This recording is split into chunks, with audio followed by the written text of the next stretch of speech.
না আপনার বাড়ির কাজের লোকের সাথে পরকিয়া করে? বাবু, তুমি না একটু বাসার দিকে এগোও। ওই যে ভিখারিটাকে দেখতে পাচ্ছ, আমি জাস্ট ওকে একটু হেল্প করে আসতেছি। আচ্ছা ঠিক আছে, তাড়াতাড়ি এসো।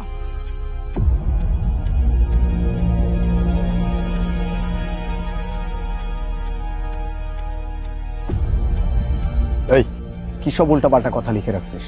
আমার বইয়ের নামে এরকম উল্টাপাল্টা কথা কেন লিখছিস? স্যার মুই যা কইছি সত্যি কথাই কইছি।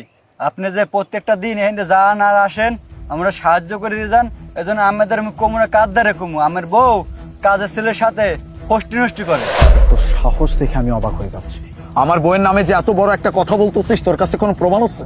হ স্যার, মোদের প্রমাণ আছে স্যার।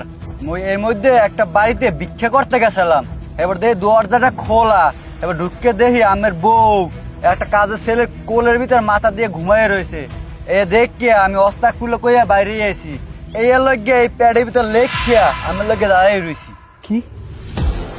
আমার বউ আমার বাড়ির কাছের লোক মারুফের সাথে অ্যাফেয়ার চালাইতেছে, আমি কিচ্ছু জানি না? ঠিক আছে, তোর কথা যদি মিথ্যা হয় তাহলে তোর খবর আছে, আমি বলে দিলাম। আমি আজকে এটা পরীক্ষা করে দেব।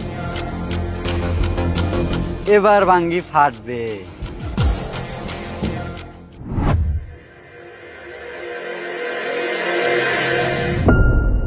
বাবু শোনো না, বস কল করছিল, বললো অফিসের কাজে 4-5 দিনের জন্য ঢাকার বাইরে যেতে হবে। আমি বের হচ্ছি, কেমন? তুমি সাবধানে থেকো।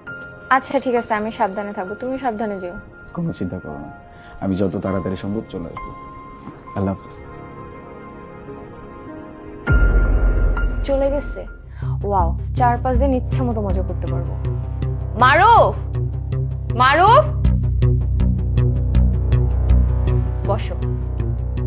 একটা নিউজ আছে, তোমার স্যার 4-5 দিনের জন্য অফিসের একটা কাজে ঢাকার বাইরে গেছে। এই 4-5 দিন আমরা পুরো ফ্রি, কেউ কোনো ডিস্টার্ব করতে পারবে না।